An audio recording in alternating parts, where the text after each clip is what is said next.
Success builds ego, failure builds character. सफलता अहंकार को जन्म देती है, असफलता चरित्र बना देती है। ये बात बिल्कुल सटीक साबित होती है एक ऐसे इंसान पे जो सबसे लवेबल शार्क है शार्क टैंक सीजन का 1 और 2 का। नाम है अनुपम मित्तल।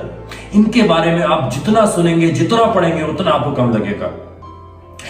ऑलमोस्ट 15,000 करोड़ वर्थ की कंपनी वर्थ है इनके, आज इनके पास उतने एसेट्स हैं। शादी.com के सीईओ हैं। पीपल्स ग्रुप कंपनीज के अंडर में ऑलमोस्ट 200 से ज्यादा कंपनीज में इनका इन्वेस्टमेंट है। चाहे आप बड़ी नाम कंपनीज का नाम लीजिए, ओला हुआ, बिग बास्केट हुआ, रैपिडो हुआ, हर बड़ी कंपनीज में एंजल इन्वेस्टर है। एंजल इन्वेस्टर मतलब शुरू में पैसा लगा के और छोड़ देते हैं। फिर इतनी बड़ी वर्थ होने के बाद, हर एक बेहतरीन, सबसे बहुत ही बेहतरीन लाइफस्टाइल इनका होने के बाद, हर महंगी गाड़ी, हर चीज जो हम सोचते हैं वो उनके पास है।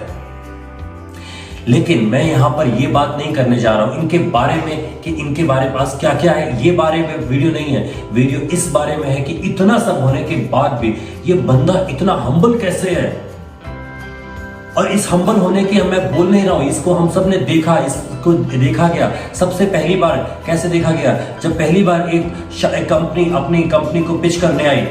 अगर हमें याद हो, एक पेंटर जिसने पेंट बनाया था, जिसको फोड़े फुंसी हो जाते थे पेंट करते टाइम पर, उसने एक पेंट बनाया और वो पेंट ऐसा था कि उससे आराम से पेंट हो सकता है और उसमें फोड़े फुंसी भी ना हो।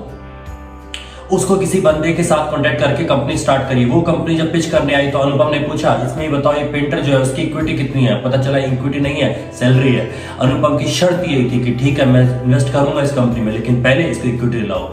लोगों का हक दिलाया। लोगों का हक दिलाना अनुपम की पहली प्राइमरी हमेशा कोशिश होती है। दूसरी बात सुनिए, जब अनुपम मित्तल के सामने एक बंदा आया शार्क टैंक 2 में जो अपनी कंपनी को पिच कर रहा था, धीरे धीरे ही पता चलने लगा कंपनी बहुत बुरे हाल से गुजर रही है। इतने बुरे हाल से गुजर रही है कि शायद उस इंसान को अपनी कंपनी का बंद करके जॉब ढूंढना स्टार्ट करना पड़े।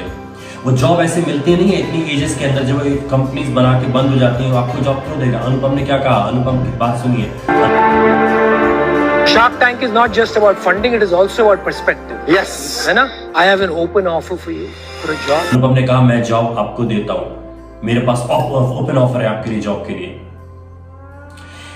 ये बात भी छोड़ रहने दीजिए। तीसरा एक रीजन समझते हैं। जब आशीष चंचलानी ने एक वीडियो बनाई जहां पर अनुपम मित्तल के बारे में जो कैरेक्टर जो उसको प्ले कर रहा था, उस कैरेक्टर ने अनुपम मित्तल को ऐसे शोकेस किया कि शादी.com नहीं, मेरी वेबसाइट का नाम divorcey.com है, मेरे 4 डिवोर्स हो चुके हैं, और कुछ इस तरह की चीजें कर रहा था जिससे अनुपम मित्तल के कैरेक्टर असैसिनेशन ऑलमोस्ट हो गया। अनुपम से जब लोगों ने पूछा कि यार आप सर आपके बारे में ऐसा कुछ इन्होंने कहा, आपको बुरा ही लग रहा, हमें इतना फील हो रहा, आप इतने हम्बल, इतने प्यारे आदमी और आपके बारे में इस तरह की बात, उन्होंने जवाब क्या दिया आप खुद पढ़ सकते हैं। दोस्तों इतना ज्यादा सक्सेसफुल आदमी और इतना हम्बल, उसके क्या रीजन हो सकते हैं। उस रीजन को अनुपम खुद ही बताते हैं। वो खुद बताते हैं 1999 में जब अमेरिका में MBA करके उन्होंने जॉब स्टार्ट करी और उस टाइम पर उन्होंने बहुत पैसा कमाया। .com बूम पे था, लेकिन उसी टाइम .com कुछ टाइम के बाद जब वो क्रैश हुआ, सब पैसा खत्म हो गया, सब कुछ खत्म। कमाया तो कमाया, उधार और हो गया उसके ऊपर।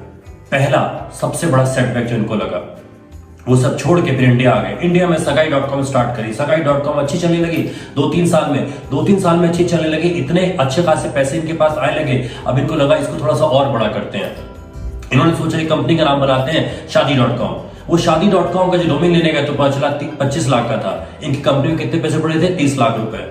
इन्होंने हिम्मत दिखाई और डोमेन ले लिया। इस कंपनी को बड़ा करते गए 2007 और 2008 के बीच की बात है। कंपनी इतनी बड़ी हो गई कि अब इसमें और पैसे की जरूरत पड़ने लगी। वेंचर कैपिटलिस्ट को कांटेक्ट किया, इनको फंडिंग मिल भी गई करीब $25 मिलियन की, जो आज की इक्विवेलेंट होंगे ऑलमोस्ट $200 मिलियन।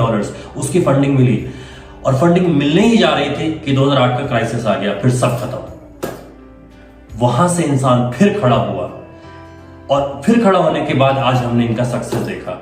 तो दोस्तों इस इंसान से ये सीखने को मिलता है कि आप जिंदगी में कितनी भी आगे निकल जाएं, लोगों के दर्द को मत भूलिए, अपने बुरे वक्त को मत भूलिए, इंसान की इंसानियत को मरने मत दीजिए। क्योंकि आप कितने पैसे कमाते हैं, इससे ज्यादा जरूरी यह हो जाता है कि आपसे लोग कितना प्यार करते हैं। Thank you.